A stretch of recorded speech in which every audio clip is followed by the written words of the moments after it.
Hey everyone, स्वागत है आप सभी का इलेक्ट्रिक चार्जेस एंड फील्ड्स के इस एंड गेम सेशन में, जहां हम कंप्लीट करने वाले हैं हमारी यूनिट। वैसे तो ये प्लान कल का ही था, लेकिन कल आपको गॉस थ्योरम की एप्लीकेशन बताते बताते समझाते समझाते मैंने दिया था एक छोटा सा होमवर्क। कुछ केसेस में, कुछ एप्लीकेशंस में आपको कहा था खुद करने के लिए, तो होपफुली आप उसे ट्राई कर चुके होंगे। और गॉस थ्योरम का एक रिव्यू देते हुए मैं आज इस मुलाकात को और यादगार बनाऊंगा और टॉपिक को कंप्लीट कर लेंगे। यानी हमारा फर्स्ट चैप्टर जो होगा वो आज कंप्लीट हो जाएगा और धीरे धीरे पेस हमारी बढ़ती चली जाएगी प्रिपरेशन की, तो बाकी सारी चीज़ों को भी हम कंप्लीट करते रहेंगे। तो चलिए शुरुआत करते हैं। ये रहा हमारा जेई प्लैनेट का टेलीग्राम लिंक, जो मैं हमेशा से आपको बताता आया हूं कि लेक्चर के डिस्क्रिप्शन में ही अवेलेबल है। तो अभी भी अगर आप में से कोई भी बच्चा ऐसा हो जिसने जेई प्लैनेट का टेलीग्राम चैनल ज्वाइन ना कर रखा हो, तो यार इंपॉर्टेंट स्टफ के लिए, नोट्स के लिए, स्टडी मटेरियल के लिए चैनल ज़रूर ज्वाइन कर लें। उस पर ही हमारी सारी इंपॉर्टेंट चीज़ें आती रहेगी। ऑलराइट, इसके अलावा अनअकैडमी प्लस और अनअकैडमी आइकॉनिक, जैसा कि आप जानते हो कि दो सेपरेट प्रोग्राम्स अनअकैडमी प्लेटफॉर्म पे रन कर रहे हैं। इनके अपने इंडिविजुअल बेनिफिट्स हैं। जैसे आइकॉनिक में आपको personal guidance, study planner, test assessment जैसी इंपॉर्टेंट चीज़ें मिलती हैं। और अनअकैडमी प्लस पे यार आपको लाइव क्लासेस मिलते हैं, वीकली टेस्ट मिलते हैं, कोर्सेज की स्ट्रक्चरिंग काफ़ी ज़्यादा अच्छे से होती है और अनलिमिटेड एक्सेस, जो इसका बेस्ट बेनिफिट मुझे लगता है वो क्या है, अनलिमिटेड एक्सेस। यानी कि अगर आप लोग एम 2022 जो हमारा जेई मेन प्लस एडवांस 2022 के लिए टारगेट बैच है, अगर आप वो बैच ज्वाइन करते हैं on Unacademy plus by using code physics Maya PHYMAY, तो आपको ना सिर्फ उस बैच का एक्सेस मिलता है, बल्कि अनअकैडमी प्लेटफॉर्म पे अवेलेबल सभी बैचेस का, जो IIT JEE कैटेगरी में होंगे, सभी बैचेस का एक्सेस आपको मिल जाता है। देश के जितने बड़े बड़े टीचर्स हैं वो लगभग सभी के सभी अनअकैडमी प्लेटफॉर्म पर हैं।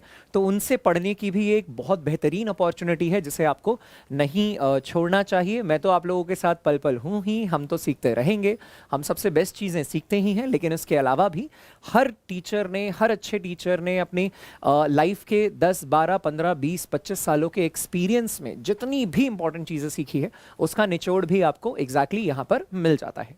Alright, apart from that Unacademy iconic और अनअकैडमी प्लस की जो डिटेल्स हैं, सब्सक्रिप्शन डिटेल, वो भी मैंने अटैच की है। जैसे अनअकैडमी प्लस में अगर आप 12 मंथ्स का सब्सक्रिप्शन लेते हैं, फिजिक्स माया कोड का इस्तेमाल करते हैं, तो आपको काफ़ी अच्छे बेनिफिट्स मिलते हैं। आप देख सकते हैं प्राइस बिल्कुल ही नॉमिनल आ गया है।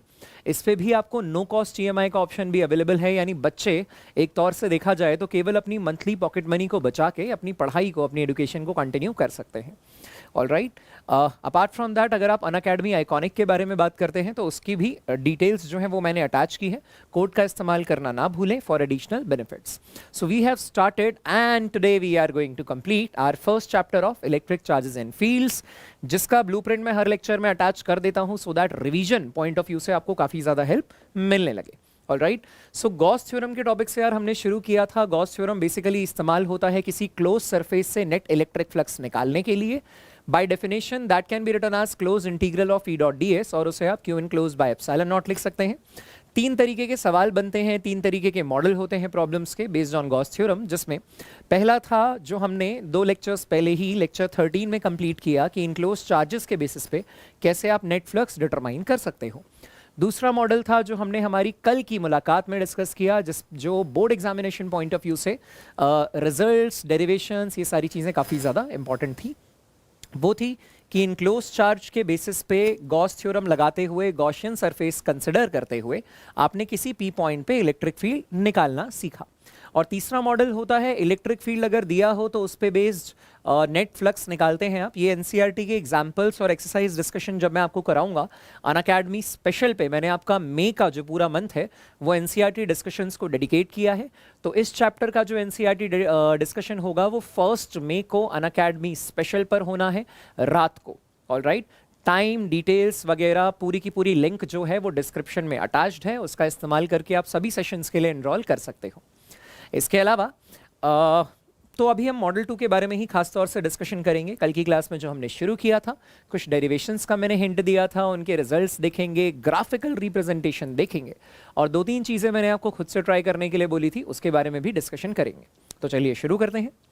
पहली बात मैंने आपको बताया था, इलेक्ट्रिक फील्ड इंटेंसिटी अगर किसी आर्बिट्ररी पॉइंट पी पे आपको एक पॉइंट चार्ज के कारण निकालनी है तो आप कैसे निकालेंगे?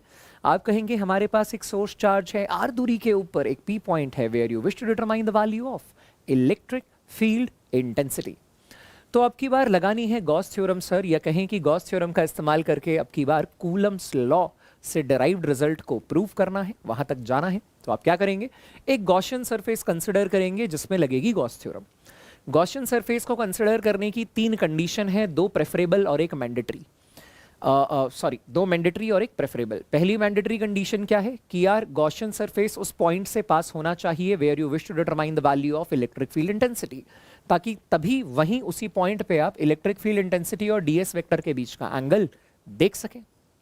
दूसरी मैंडेटरी कंडीशन है कि चार्ज इनक्लोज होना चाहिए, क्योंकि इनक्लोज चार्ज पर ही डिपेंडेंट होता है हमारा क्लोज सरफेस का electric flux according to Gauss theorem. और तीसरी कंडीशन प्रेफरेबल ये होनी चाहिए बेटा कि जो चार्ज का इनक्लोजर है वो प्रेफरेबली सिमेट्रिकल इनक्लोजर होना चाहिए। सिमेट्रिकल इनक्लोजर होने से फायदा क्या होता है? सिमेट्रिकल इनक्लोजर होने से फायदा ये होता है कि इवेंचुअली आप ये कह सकते हैं कि इलेक्ट्रिक फील्ड इंटेंसिटी का जो मैग्नीट्यूड है सिमेट्रिकल इनक्लोजर की वजह से वो कांस्टेंट होता है और वो इंटीग्रेशन से बाहर खिसक जाता है। अल्टीमेटली उसको सॉल्व करेंगे, नॉर्मल सा इंटीग्रेशन होगा, जवाब निकल कर आ जाएगा। फिर हमने कहा कि यार इस जवाब में कोई फर्क नहीं पड़ता अगर आपका सोर्स चार्ज आपने नेगेटिव अज्यूम किया होता तो भी, क्योंकि इंटीग्रेशन के दोनों तरफ, इस तरफ ds वेक्टर और e वेक्टर के बीच का एंगल जो है वो लेफ्ट हैंड साइड पे cos 180 आता, cos 180 बेटा -1 होता है, और राइट हैंड साइड पे इनक्लोज चार्ज भी आप नेगेटिव रखते हैं, नेगेटिव नेगेटिव कैंसिल आउट हो जाता, स्टैंडर्ड रिजल्ट में कोई फर्क पड़ने वाला नहीं था। मुझे लगता है फंडा क्लियर होगा यार, बस रिव्यू दे रहा हूँ, सीख हम पिछली मुलाकात में चुके हैं इसे।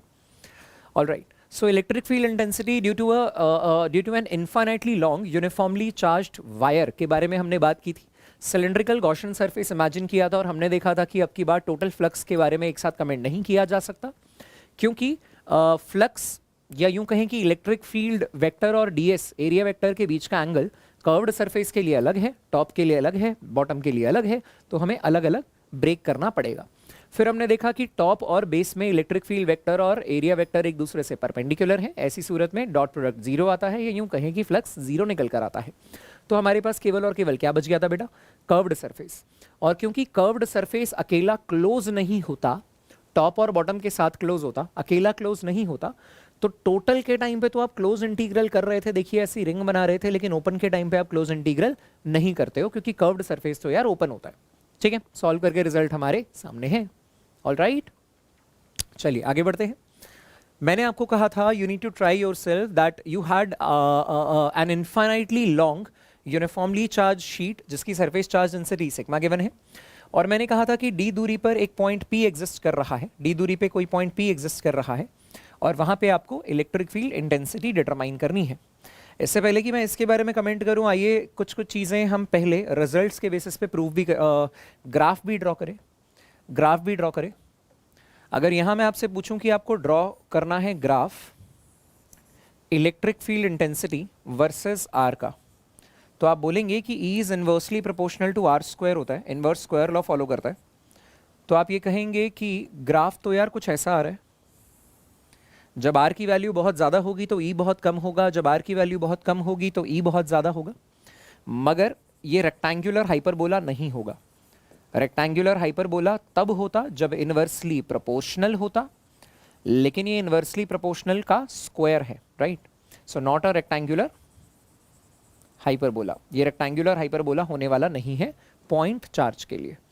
लेकिन यही अगर आपने बात की होती लाइन चार्ज के लिए, तो यहाँ पर आप बोलते कि अगर मैं एक ग्राफ ड्रॉ करने की कोशिश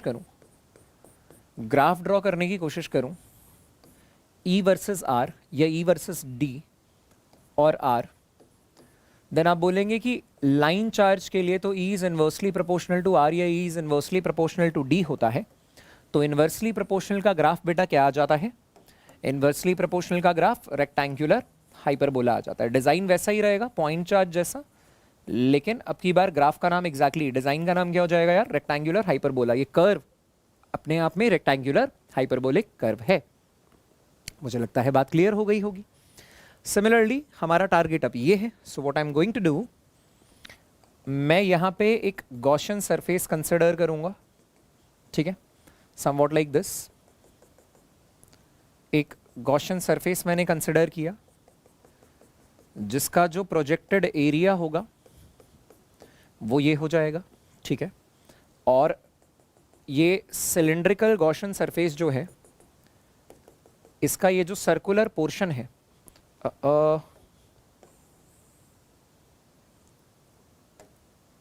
इसका जो ये सर्कुलर पोर्शन है, ये जितना d आगे है उतना ही d पीछे भी है, जितना d आगे है उतना ही d पीछे भी है। इसके अलावा आप ये बोल सकते हैं कि इलेक्ट्रिक फील्ड लाइन पॉजिटिव होने के कारण इधर है, और यहाँ पे भी इलेक्ट्रिक फील्ड लाइन पॉजिटिव होने के कारण इधर है। यहाँ छोटा सा एरिया वेक्टर कंसिडर करोगे, छोटा सरफेस एरिया कंसिडर करोगे, तो उसका ds कैप ये हो जाएगा, इसको नाम दे देते हैं फ्रंट। इसका ds cap, cylindrical Gaussian surface का ds कैप जो हो जाएगा वो पीछे हो जाएगा, क्योंकि हमेशा ये बाहर की तरफ होता है, बाहर की तरफ। और इसका ds कैप जो है वो यहाँ रहेगा, सर्कुलर का, कर्व्ड का ds कैप जो है वो यहाँ होगा। और आप कहेंगे that's your cylindrical Gaussian surface, cylindrical Gaussian surface, ठीक है। ज़रा स्टेप बाय स्टेप चीज़ों को ध्यान से देखिएगा बच्चा, स्टेप बाय स्टेप देखिएगा। आप ये कहेंगे हियर जो भी नेट फ्लक्स होगा, जो भी नेट इलेक्ट्रिक फ्लक्स होगा, जो भी नेट इलेक्ट्रिक फ्लक्स होगा, that will be equal to close surface integral of electric field, and that will be equal to Q enclosed by epsilon naught. Now let's say ये जो area आपने लिया है, ये जो पूरा एरिया आपने लिया है, एरिया वो कैपिटल ए लिया है, area of front, front area जो है वो कैपिटल ए लिया है। तो बैक एरिया यानी पीछे वाला एरिया भी कितना हो जाएगा, कैपिटल ए ही होगा, कैपिटल ए ही होगा। मैं इसे थोड़ा सा और प्रॉपरली बना देता हूँ, देखिए somewhat like this. Back area भी कितना हो जाएगा, कैपिटल ए ही हो जाएगा। आप बोलेंगे कि यार ये जो नेट इलेक्ट्रिक फ्लक्स है इसे एक साथ आप इसीलिए नहीं लिख सकते क्योंकि फ्रंट में, बैक में और कर्व्ड में जो एरिया, जो एंगल है इलेक्ट्रिक फील्ड वेक्टर के बीच का और एरिया वेक्टर के बीच का, वो चेंज हो रहा है। जैसे यहाँ एंगल 0 डिग्रीज है, यहाँ भी एंगल 0 डिग्रीज है, मगर यहाँ एंगल कितना है, 90 डिग्रीज है। तो मुझे नेचुरली जब जब इंटीग्रेशन के अंदर आने वाली वैल्यू चेंज होती है तो मुझे नेचुरली इंटीग्रेशन को ब्रेक करना पड़ता है। तो मैं क्या लिखूंगा, मैं इसे लिखूंगा flux through front plus flux through curved plus flux through back, and that will be equal to Q enclosed by epsilon naught, Q enclosed by epsilon naught। तो आप इसे ऐसा लिख पाएंगे कि फ्लक्स थ्रू कर्व्ड तो कितना हो जाएगा बॉस, 0 हो जाएगा, सिंस इलेक्ट्रिक फील्ड वेक्टर जो है that is perpendicular to area vector ds cap. Electric field vector हर मोमेंट पे परपेंडिकुलर है ds कैप से, तो ये निकल कर आ जाएगा यार। इसके अलावा आप बोलोगे क्योंकि फ्रंट और बैक बराबर की दूरी पर है, क्योंकि फ्रंट और बैक बराबर की दूरी पे हैं, तो ये twice of flux through front आ जाएगा, and that will be equal to, ये Q enclosed आप क्या लिख सकते हो, Q enclosed को आप लिख सकते हो यार सरफेस चार्ज डेंसिटी जो है वो सिग्मा है, और जो प्रोजेक्टेड एरिया होगा, भाई अगर फ्रंट एरिया कैपिटल ए है तो प्रोजेक्टेड एरिया भी कैपिटल ए है सर्कल का, और बैक एरिया भी कैपिटल ए है। तो आप बोलेंगे इस सिलेंडर के अंदर कितना एरिया इनक्लोज हो रहा है, उसी के कॉरेस्पॉन्डिंग चार्ज इनक्लोज होगा, तो वो एरिया भी ए है, डिवाइडेड में epsilon naught. Now you may write it as twice of open integration, क्योंकि अब आप सिर्फ और सिर्फ फ्रंट के बारे में बात कर रहे हो, तो open integration of E ds cos 0 degrees, E ds cos 0 degrees, and that will B sigma a by epsilon not. क्योंकि फ्रंट और बैक बराबर की दूरी पे है, या यूं कहें कि फ्रंट का हर एक पॉइंट भी शीट से बराबर बराबर बराबर की दूरी पे है, ये इलेक्ट्रिक फील्ड बाहर आ जाएगा। इंटीग्रेशन ऑफ ds cos 0 की value +1 and that is equal to sigma a by epsilon naught. अब आप ध्यान से देखें तो आपको समझ में आएगा twice of E, front part के सभी छोटे छोटे छोटे छोटे छोटे छोटे एरिया को अगर मैं इंटीग्रेट करूंगा तो ये फ्रंट पार्ट का पूरा एरिया कैपिटल ए आएगा, तो ये कैपिटल ए है, and that is sigma a by epsilon not. तो ज़रा ध्यान से देखिए, ए से ए कैंसिल आउट हो गया, तो इलेक्ट्रिक फील्ड का फॉर्मूला क्या निकल कर आ गया, sigma bye 2 epsilon not. Electric field का फॉर्मूला आ चुका है यार, सिग्मा बाय 2 एप्सिलॉन नॉट। तो ध्यान से देखने में समझ में आया यार, इलेक्ट्रिक फील्ड जो कि सिग्मा बाय 2 एप्सिलॉन नॉट है, इलेक्ट्रिक फील्ड जो कि सिग्मा बाय 2 एप्सिलॉन नॉट है, वो दूरी पे निर्भर ही नहीं कर रही। इसके फॉर्मूले में डिस्टेंस आया ही नहीं। अभी तक जितने भी फॉर्मूले हमने पढ़े थे उसके उन फॉर्मूले में डी निकल कर आ रहा था कि यानी डिस्टेंस के साथ वेरिएशन था, लेकिन अब की बार डिस्टेंस के साथ वेरिएशन है ही नहीं। यानी कि इंपॉर्टेंट बात यह है कि अगर मैं एक ग्राफ प्लॉट करने की कोशिश करूं electric field due to a sheet, due to a large thin sheet, इसकी वजह से अगर मैं versus D electric field intensity plot करने की कोशिश करूं तो आई विल से कि यार ये फिक्स है, सिग्मा बाय 2 एप्सिलॉन नॉट होता है। ये फिक्स है सिग्मा बाय 2 एप्सिलॉन नॉट, इसका वेरिएशन नहीं है डिस्टेंस के साथ, that will be a constant value. इसका मतलब आप शीट से थोड़ी दूरी पे खड़े हो कि ज्यादा दूरी पे खड़े हो, इलेक्ट्रिक फील्ड इंटेंसिटी में कोई फर्क नहीं पड़ता, उसकी वैल्यू एग्जैक्टली सेम रहने वाली है। बात समझ में आ गई? ऑलराइट, सो ये क्या है? ये हमारा electric field intensity at any point P due to a long uniformly charge sheet है। मेरा सजेशन आपको ये रहेगा कि अगर आपको डेरिवेशन बहुत अच्छे से समझ में आ गई है तो एक बार फटाफट से वीडियो को पॉज करके मंथन कर लीजिए, और अगर समझ में नहीं आई है तो अभी के अभी वीडियो को एक बार और रिवाइंड करो और उसके बाद यहाँ तक दोबारा सुनो, फिर चलते हैं अगले टॉपिक की तरफ। फटाफट से कंप्लीट कर लीजिए इसको। Alright, I think and I believe कि एज पर माई सजेशन आप इसको कंप्लीट कर चुके होंगे। चलिए बढ़ाते हैं यार डिस्कशन को थोड़ा सा और आगे और बात करते हैं हमारे अगले पार्ट की, that is electric field intensity at any point P due to a uniformly charged conducting sphere. Uniformly charged conducting sphere और ये मैंने आपसे कहा था आज के लेक्चर में डिस्कस होगा, तो इसको डिस्कस करते हैं। केस 1 क्या है? इनसाइड रीजन, और केस 2 क्या है? Outside region.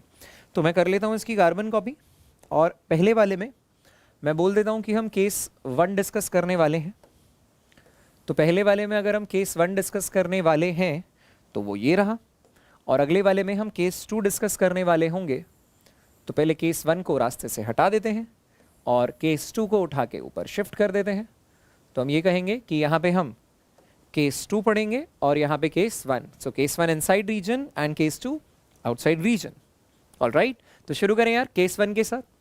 तो क्या है हमारे पास? एक यूनिफॉर्मली चार्ज कंडक्टिंग स्फीयर है। कंडक्टर की प्रॉपर्टी होती है सारा का सारा चार्ज कंडक्टर के सरफेस पे चला जाता है। So entire charge is going to move on the outer surface of the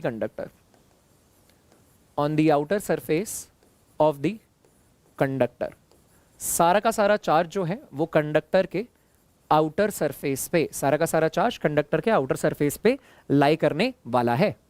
तो मुझे लगता है बात समझ में आ गई होगी यार। Entire charge is going to move on the outer surface of the conductor. Alright, so ज़रा ध्यान से देखते हैं। आप ये कहेंगे कि हमारे पास एक चार्ज्ड कंडक्टर है, चार्ज कंडक्टिंग स्फीयर है, इसका सेंटर है C, इसका रेडियस है R, and that's uniformly charged. तो प्लस Q चार्ज इसके सरफेस पे यूनिफॉर्मली डिस्ट्रीब्यूटेड है। दैट मे बी hollow और सॉलिड।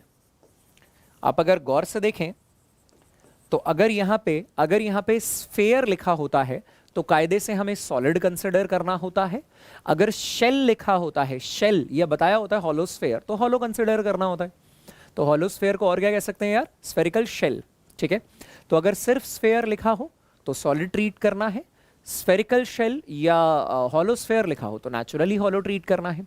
पर मैं क्या कह रहा हूं आपसे कि चाहे ये हॉलो हो चाहे ये सॉलिड हो, चाहे ये हॉलो हो चाहे ये सॉलिड हो, दोनों ही सूरतों में, हॉलो होने पर और सॉलिड होने पर, दोनों ही सूरतों में सारा का सारा चार्ज जो है वो आउटर सरफेस पे लाई करता है। सारा का सारा चार्ज जो है बॉस वो आउटर सरफेस पे लाई करने वाला है। ठीक है, इन दैट केस आपके पास इनसाइड रीजन में, इनसाइड रीजन का मतलब है कि सेंटर से जो दूरी है वो रेडियस से कम है, सेंटर से जो दूरी है वो रेडियस से कम है, यानी there is a point P at a distance of small r from the centre which is lesser than capital R। तो आप इनसाइड रीजन में हो गए, और ऐसी सूरत में आपको करना क्या है? P पॉइंट से पास होते हुए पी पॉइंट से पास करता हुआ एक स्फेरिकल सरफेस इमेजिन करना है, and that is the spherical Gaussian surface जिसमें आप गॉस थ्योरम लगाने वाले हो। समझ रहे हो? ऑलरेडी जो स्फेयर गिवन था वो तो चार्ज कॉन्फ़िगरेशन थी, वो गॉसियन सरफेस नहीं था। स्फेरिकल गॉसियन सरफेस हमने इसीलिए लिया क्योंकि गॉसियन सरफेस की कंडीशन क्या होती है कि यार वो उस पॉइंट से पास होना चाहिए, तो उस पॉइंट से पास होने वाला एक स्फेयर इमेजिन कर लिया जो symmetrical to the outer sphere हो। तो यार आउटर स्फेयर से सिमेट्रिकल इनर स्फेयर ही तो होगा, एक स्फेयर से सिमेट्रिकल एक स्फेयर ही हो सकता है। ठीक है, अब आप बोलेंगे कि यहाँ पे आपको क्या करना है, गॉस थ्योरम लगाना है।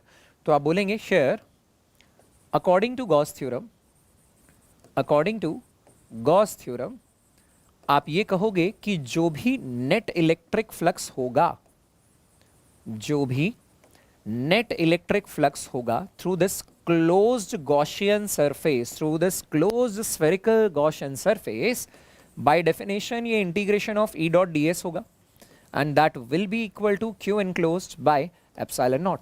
गौर से देखिए बेटा, अब की बार क्योंकि सारा का सारा चार्ज आउटर सरफेस पे लाई करता है, तो इनक्लोज चार्ज कितना हो गया, जीरो।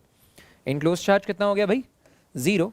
तो इसका मतलब आप बोलोगे कि यहां से अगर इनक्लोज चार्ज ही जीरो है तो इलेक्ट्रिक फील्ड इनसाइड पॉइंट पे कितनी निकल कर आ गई यार, zero. That's a null vector.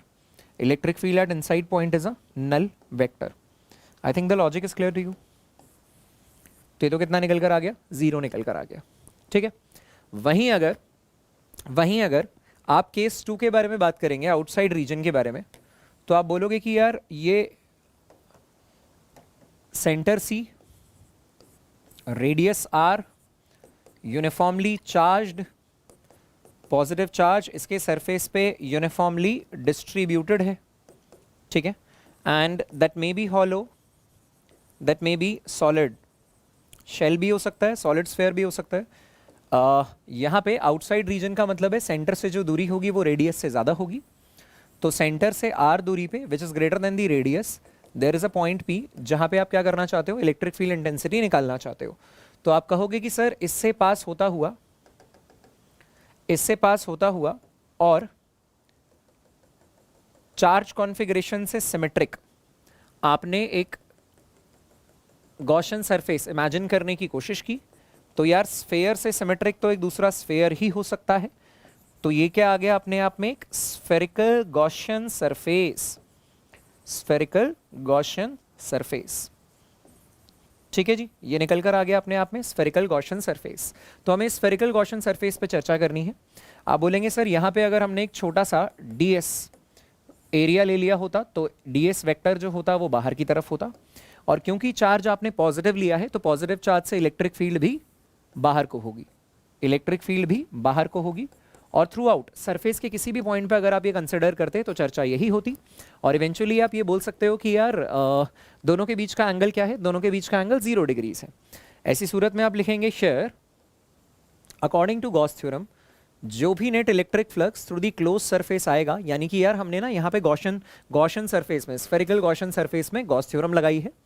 आप बोलोगे कि ये close integration of E dot D s आता है, ये तो सर हम बार बार लिख रहे हैं, अब तक तो याद हो गया होगा। ये Q enclose by epsilon naught होगा। गौर से देखने पे पता चला कि ये close integration of E D S cos 0 degrees आ गया, क्योंकि सरफेस के किसी भी पॉइंट पे एरिया वेक्टर भी रेडियली आउटवर्ड बाहर रहेगा और इलेक्ट्रिक फील्ड वेक्टर भी रेडियली आउटवर्ड बाहर रहेगा, तो दोनों के बीच का एंगल 0 डिग्रीज है। क्यू इनक्लोज कितना है बेटा, सारा का सारा चार्ज इनक्लोज्ड है बाय एप्सिलॉन नॉट, तो ये ई बाहर आ गया सिमेट्रिकल इनक्लोजर के कारण। अंदर बचा सिमेट्रिकल इनक्लोजर मतलब बराबर बराबर बराबर की दूरी पे है सरफेस के सभी पॉइंट्स, तो वहां पे चार्ज से बराबर की दूरी पे होने के कारण इलेक्ट्रिक फील्ड इंटेंसिटी का मैग्नीट्यूड भी कांस्टेंट रहेगा, डायरेक्शन नेचुरली अलग अलग है।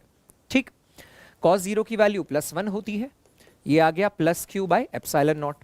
गौर से देखने पे पता चला कि इलेक्ट्रिक फील्ड तो ये चुपचाप खड़ी है, छोटे छोटे सभी एरिया को अगर जोड़ोगे तो पूरे गॉसियन सरफेस का सरफेस एरिया आएगा, और वो कितना 4 pi R square. Gaussian surface का रेडियस छोटा वाला आर है, so it is 4 pi R square and that is Q by epsilon not.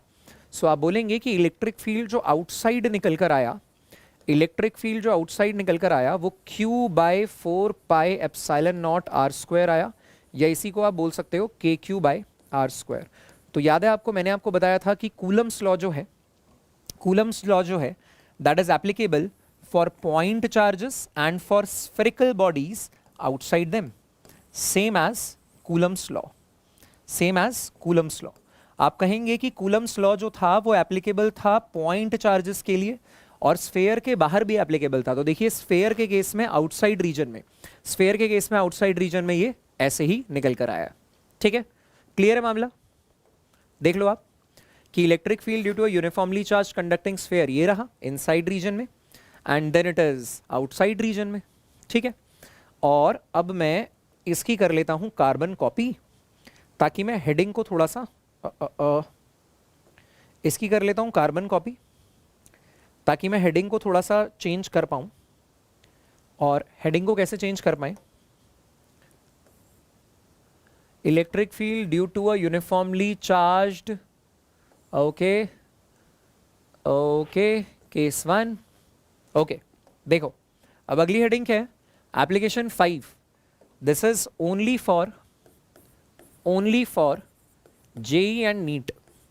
केवल और केवल जेई और नीट वाले बच्चे ही इसको करेंगे, केवल और केवल जेई और नीट वाले बच्चे ही इसको करेंगे। क्या है चक्कर, जरा ध्यान से सुनिएगा। आप ये बोल सकते हैं कि electric field intensity at point P due to a uniformly charged non conducting sphere, due to a uniformly charged non conducting sphere के बारे में चर्चा है।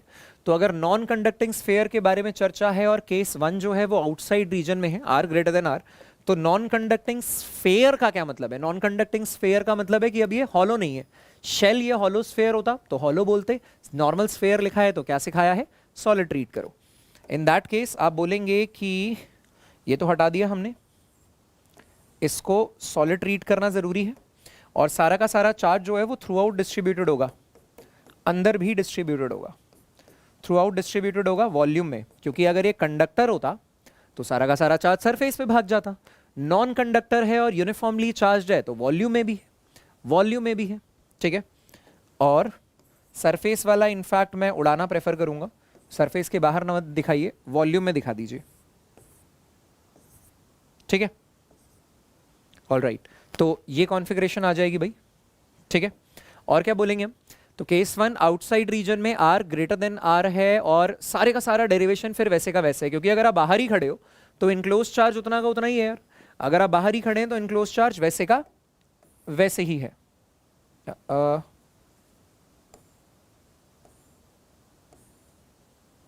ऑलराइट, अगर आप बाहर खड़े हैं तो इनक्लोज चार्ज वैसे का वैसे ही है। इस डेरिवेशन में कोई चेंज नहीं है, इस डेरिवेशन में कोई चेंज नहीं है। फटाफट से वीडियो को पॉज करके एक बार प्रोसेस करो कि क्या इस डेरिवेशन में कोई चेंज लग रहा है। फटाफट से देखो एक बार, फिर आगे चलते हैं। ऑलराइट, आई बिलीव आप ध्यान से देख चुके होंगे वीडियो को पॉज करके और आपको समझ में आ गया होगा कि इस डेरिवेशन में कोई चेंज नहीं है, इस डेरिवेशन में कोई चेंज नहीं है। ठीक, नाउ व्हाट एल्स, और क्या कह सकते हैं हम? ये कह सकते हैं कि सर इसी में अगर आपको केस 2 करना होता, एप्लीकेशन 5 में ही जो only for JEE and NEET है, इसी में अगर आपको केस 2 करना होता तो आप इनसाइड रीजन बोलते और तब आप क्या बोलते? देखिए अब मैं इसमें भी चेंज कर रहा हूं, ये केस 2 है and this would be inside region. Inside region, inside region का मतलब है r should be less than R. In that case हम ये बोलेंगे कि क्या क्या हटाने की जरूरत है? ऑल राइट, और ऑल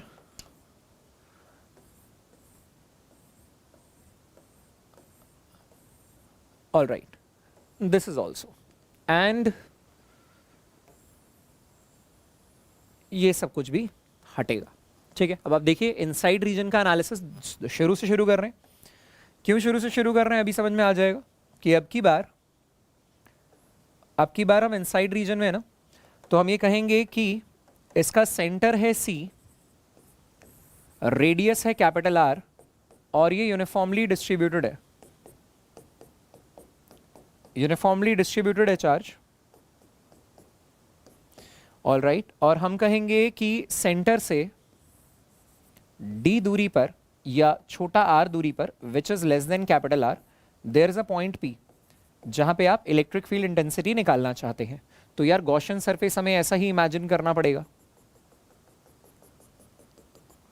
ये हमारा क्या हो जाएगा, स्फेरिकल गॉसियन सरफेस, जिसमें आप गॉस थ्योरम लगाने वाले हैं। क्या हो जाएगा बेटा, स्फेरिकल गॉसियन सरफेस। अरे इसी के अलोंग तो गॉस थ्योरम लगाएंगे, इसी सरफेस के अलोंग ही तो गॉस थ्योरम लगने वाला है ना। नाउ और क्या बोलेंगे,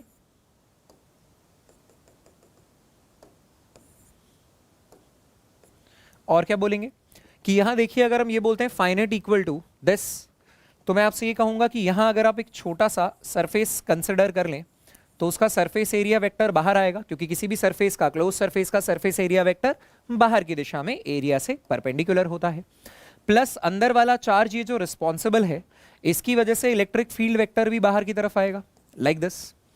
टोटल चार्ज इस सरफेस पे प्लस क्यू है, टोटल चार्ज इस सरफेस के अंदर, इनफैक्ट नॉट सरफेस, इस पूरे वॉल्यूम में जो टोटल चार्ज है वो प्लस क्यू है, जैसा कि दिया गया होगा प्रॉब्लम में जेई और नीट के लिए।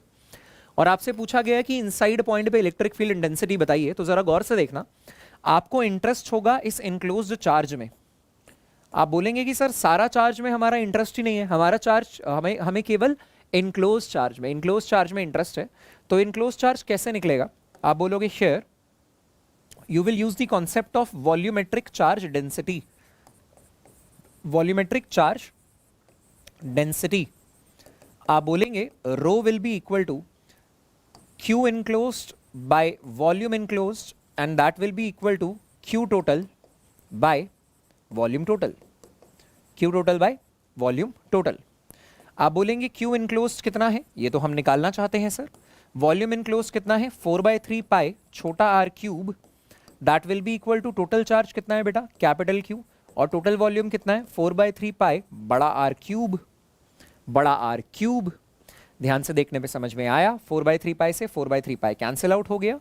Enclose charge will be equal to Q into छोटा R cube by capital R cube, Q into छोटा R cube by capital R cube. इस छोटे से पार्ट का, इस छोटे से एक्सप्रेशन का भी ध्यान रखिएगा। तो आप क्या बोलेंगे, आप बोलेंगे so closed integration of E D S cos 0 degrees, क्योंकि सरफेस पे थ्रू आउट, गॉसियन सरफेस पे थ्रू आउट एरिया वेक्टर और इलेक्ट्रिक फील्ड वेक्टर के बीच का एंगल 0 डिग्री ही बनने वाला है, क्योंकि इलेक्ट्रिक फील्ड भी बाहर रेडियली आउटवर्ड है और एरिया वेक्टर भी रेडियली आउटवर्ड है। That will be equal to, देखो इनक्लोज चार्ज जो ऊपर लिखा है उसे क्या लिख सकते हैं, अब यहाँ लिख देंगे 1/ε0, और इनक्लोज चार्ज अभी आपने ऊपर निकाला Q R cube by capital R cube, Q R cube by capital R cube. इसको अगर सिंप्लीफाई करने की कोशिश करेंगे, सिमेट्रिकल इंक्लोजर के कारण ई बाहर आ जाएगा, क्लोज इंटीग्रेशन ऑफ ds होगा, cos 0 की value +1 and that is 1/ε0 Q R cube by capital R cube, Q R cube by capital R cube.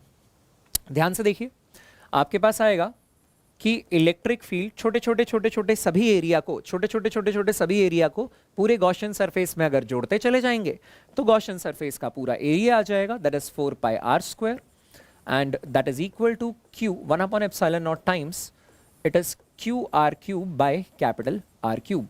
तो r² से r क्यूब को काटेंगे तो यार एक पावर बच जाएगी, e निकल कर आ जाएगा q by 4πε0 r cube and it is r cube and it is एक r बच जाएगा। इसका मतलब E का फॉर्मूला निकल कर आ जाएगा KQR by R cube, KQR by R cube. ये आउटसाइड का फॉर्मूला है। इसमें ध्यान रखने वाली बात यह है कि नोट कीजिए, इनसाइड का फॉर्मूला है, इनसाइड का फॉर्मूला है, और नोट करने वाली बात यह है कि इलेक्ट्रिक फील्ड जो इनसाइड पॉइंट पर है वो डायरेक्टली प्रोपोर्शनल टू R है। Electric field at inside point is directly proportional to distance from the centre. जैसे जैसे सेंटर से दूरी बढ़ती जाएगी वैसे वैसे इलेक्ट्रिक फील्ड की वैल्यू भी बढ़ती जाएगी। तो ये है इनसाइड की डेरिवेशन। फटाफट से एक बार वीडियो को पॉज करके इसे भी समझने की कोशिश करें। ऑल राइट, आई बिलीव कि इस एंड गेम सेशन में आपने फाइनली अपने एंड पे भी कर दिया होगा इसका समापन। ये बात आपको समझ में आ गई होगी, मगर कुछ खास बातों पे रोशनी डालना चाहूंगा कि चाहे आप नॉन कंडक्टिंग स्फेयर के बाहर बात करो तो भी कूलम्स लॉ एप्लीकेबल है, चाहे आप कंडक्टिंग स्फेयर के बाहर बात करो तो भी कूलम्स लॉ एप्लीकेबल है। इसीलिए हम शुरू से इस चैप्टर में कह रहे हैं कि Coulomb's law is applicable only for point charges and for spherical bodies outside them. Sphere के बाहर खड़े हो गए तो एप्लीकेबल है ही। अच्छा, अगर हमने एप्लीकेशन 4 के बारे में बात की जिसमें कंडक्टर की प्रॉपर्टी यूज़ की और ये board examination point of view से भी इंपॉर्टेंट है, तो इनसाइड में और आउटसाइड में जो हमने डिराइव किया, चलिए आइए इसे ना प्लॉट कर लेते हैं। इसे प्लॉट कर लेते हैं एक बार ग्राफ पे। तो आप बोलोगे कि अगर आप electric field due to a conducting shell, या कंडक्टर के केस में शेल हो या solid sphere hardly matters, due to a conducting sphere solid या हॉलो डजंट मैटर। अगर इसको मैं आर के साथ प्लॉट करूं तो आप बोलोगे कि यार आर इक्वल टू आर तक, आर इक्वल टू आर से पहले तो ये जीरो है, आर इक्वल टू आर से पहले तो ये जीरो है, और आर इक्वल टू आर पे अचानक से ये हो जाता है k q by R square.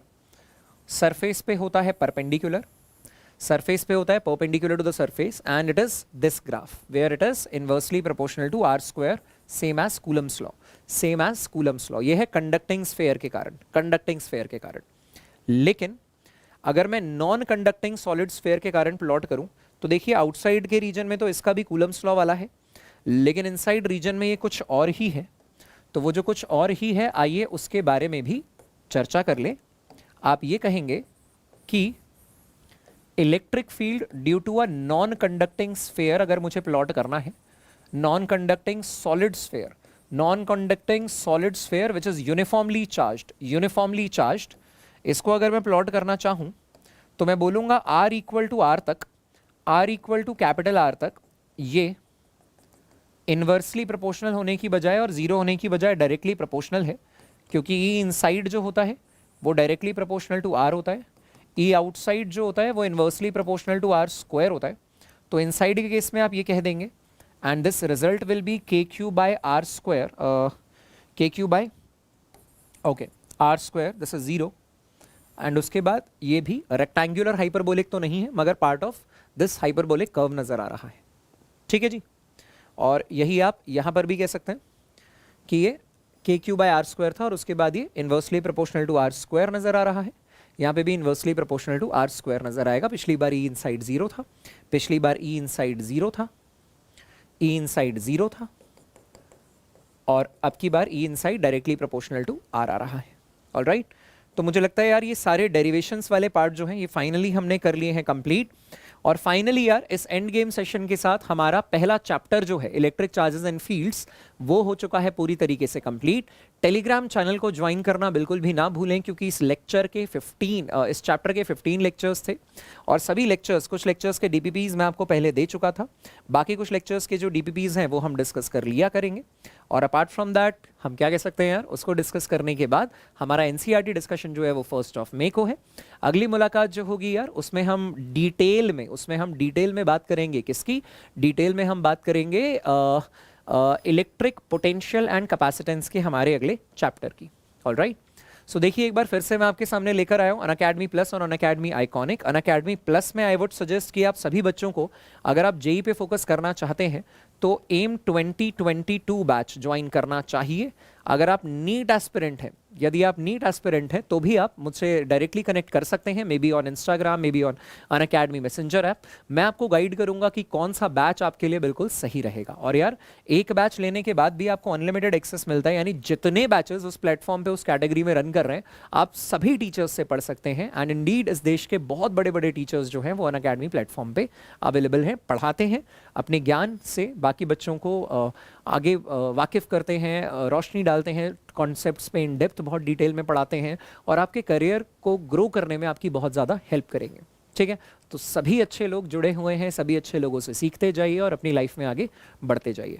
और ये यार ये मैंने तुमको पहले भी सजेस्ट किया था, आई होप तुम इस फीचर को एंजॉय कर रहे होगे। अभी तक ना किया हो तो फटाफट से यूज़ करना शुरू करो, खुद को अपग्रेड करना शुरू करो। घर में बैठे बैठे पढ़ाई करते टाइम अगर डाउट्स आ रहे हैं तो उन डाउट्स की इंस्टेंट क्लैरिफिकेशन के लिए आप आस्क अ डाउट फीचर का इस्तेमाल कर सकते हैं। अगर आप में से कुछ बच्चे फ्रेशली भी जुड़े हैं तो भी वो मुझे कनेक्ट कर सकते हैं, मैं उनको बताऊंगा और सिखाऊंगा कि बैकलॉग कैसे कवर करना है और उसके बाद हम आगे बढ़ेंगे। ठीक है, कोरोना टाइम पे छुट्टियां पड़ी हुई है यार, तो इसको बहुत ढंग से यूटिलाइज करो। ठीक है ना। एम 2022 बैच के अलावा भी अप्रैल के महीने में जितने बैचेस लॉन्च हैं हर अलग अलग चीज़ों को टारगेट करते हुए, उनकी डिटेल मैंने अटैच कर दी है, सो दैट बैचेस को चूज़ करने में आपको बेनिफिट होगा। ईजी रहेगा, कंफर्टेबल फील करोगे, लेकिन उसके बाद भी अगर पर्सनली कनेक्ट करना चाहते हो तो यूज़र नेम है यार मेरा अभिलाष1093, दैट्स ABHILASH अभिलाष 1093। इस यूज़र नेम का इस्तेमाल करके आप मुझसे इंस्टाग्राम में भी कनेक्ट कर सकते हैं और अनअकैडमी ऐप पे भी कनेक्ट कर सकते हैं, ठीक है। So this is something. Unacademy's online scholarship test, इसे अनअकैडमी प्रोडिजी के नाम से जाना जाता है। पहले जैसे यूसैट होता था, ये प्रोडिजी है। प्रोडिजी की खास बात क्या है यार, जैसे एक कुछ रिजल्ट्स हाईलाइट करना चाहूँगा। पिछली बार जिसने ऑल इंडिया रैंक 2 मारी थी यार अनअकैडमी प्रोडिजी में, वो नीट 2020 में ऑल इंडिया रैंक 1 लेकर आया था, यानी टॉपर था। इसके अलावा कार्तिकेय अग्रवाल जिसने AIR 9 मारी थी प्रोडिजी में, अनअकैडमी प्रोडिजी में, वो नीट में 21 रैंक लेकर आया था। तो इसका मतलब ये टेस्ट सीरीज जो हैं ये बहुत ज़्यादा एग्जामिनेशन पॉइंट ऑफ व्यू से रेलिवेंट होती हैं और इनमें बिल्कुल ही फ्री ऑफ कॉस्ट एनरोलमेंट है, केवल आपको फिजिक्स माया कोड का इस्तेमाल करना है। तो आप देख सकते हैं कि इस तरीके के यही ऐसी रिजल्ट्स यार JEE एडवांस में भी है। जिसने AIR 100 मारी है JEE एडवांस में, उसने AIR 21 मारा था यार प्रोडिजी में। ऐसे AIR 33 वाला भी एक अच्छा खासा रैंकर था। इसके अलावा यार तुम्हारे लिए बेनिफिट्स तो हैं तुम्हारे एकेडमिक रिजल्ट को लेकर, लेकिन उसके अलावा देखो तुम्हारे इंटरेस्ट की एक खास बात और है कि कोलकाता नाइट राइडर्स के प्लेयर्स से मिलने का आपको मौका मिलेगा और ह्यूज स्कॉलरशिप्स हैं यार, जिसमें iPad, मैकबुक, आईफोन और Amazon Echo जैसे डिवाइसेस भी हैं। ये भी आपको बतौर योर स्कॉलरशिप्स और बाकी सारी चीज़ों के तौर पे आपको अवार्ड और रिवॉर्ड की फॉर्म में मिलते हैं, ठीक है ना। बस तुमको क्या करना है, अच्छे से पढ़ाई करनी है, कितनी अच्छी बात है। सो 24 और 25 को 24 और 25 ऑफ अप्रैल को 11 बजे ऑनवर्ड से अनअकैडमी प्रोडिजी शुरू हो रहा है। अलग अलग बैचेस, अलग अलग टारगेट एग्जाम्स के लिए हैं। 2023 वाले नीट और IIT उनके लिए हैं जो बच्चे अभी 10 से 11th में आए हैं। 2022 वाले वो हैं जो अभी से 11th से 12th में आए हैं अभी। और 2021 वाले यार जो इस साल 12th बोर्ड अपीयरिंग या नीट अपीयरिंग और JEE अपीयरिंग है। हर जगह जहाँ जहाँ आपको फ्री इनरोलमेंट लेनी हो, आप हमारी कोड फिजिक्स माया का इस्तेमाल कीजिए। अनअकैडमी ऐप पे आपको फ्री स्पेशल क्लासेस मिलेंगी, एग्जाम में आपको फ्री इनरोलमेंट मिलेगी और अनअकैडमी प्लेटफॉर्म पे जितने भी क्विज और टेस्ट हम आपके लिए लेकर आते हैं वो एब्सोल्युटली फ्री ऑफ कॉस्ट होते हैं, ठीक है जी। सबकी टाइमिंग भी अलग अलग है यार, 24 और 25 को ही है, तो इसके लिए आप एनरोल कर सकते हैं। फर्दर डिटेल्स के लिए लिंक अटैच है वीडियो के डिस्क्रिप्शन में। And yes you can follow me on the Unacademy app, वो लिंक भी, प्रोफाइल लिंक भी अवेलेबल होगा डिस्क्रिप्शन में। इससे जितने भी प्रैक्टिस सेशंस मैं आपके लिए लगाता हूँ अनअकैडमी ऐप पे, उससे आप अवेयर रहेंगे। Alright, and rest of the things are यार यू ऑलरेडी नो कि खुद भी पढ़ाई करते रहिए, यादगार सीरीज़ को और यादगार बनाते रहिए, खुद भी मेहनत कीजिए, बहुत डट के साथ लग के हम लोग आपको आगे ले जाने वाले हैं। बस आपको रेगुलर इंटरवल पे पढ़ाई करनी है और इस चैनल को लाइक, शेयर और सब्सक्राइब करना बिल्कुल भी मत भूलो। अपने दोस्तों तक भी पहुंचाओ ताकि ज़्यादा से ज़्यादा बच्चे हमारे इस सफ़र में हमारे साथ जुड़ के अपने करियर को एक ऊंची उड़ान दे सकें। पैटर्न बिल्कुल कोटा पैटर्न फॉलो कर किया जाएगा। अभी तो बिल्कुल हम मोमेंटम सा बना रहे हैं, हौले हौले आगे बढ़ रहे हैं। जैसे ही कोर चीज़ें भी शुरू होंगी, बिल्कुल कोटा पैटर्न की पढ़ाई आपको इस YouTube चैनल पर कराई जाएगी और वो भी बिल्कुल फ्री ऑफ कॉस्ट। तब तक के लिए ऑल द बेस्ट।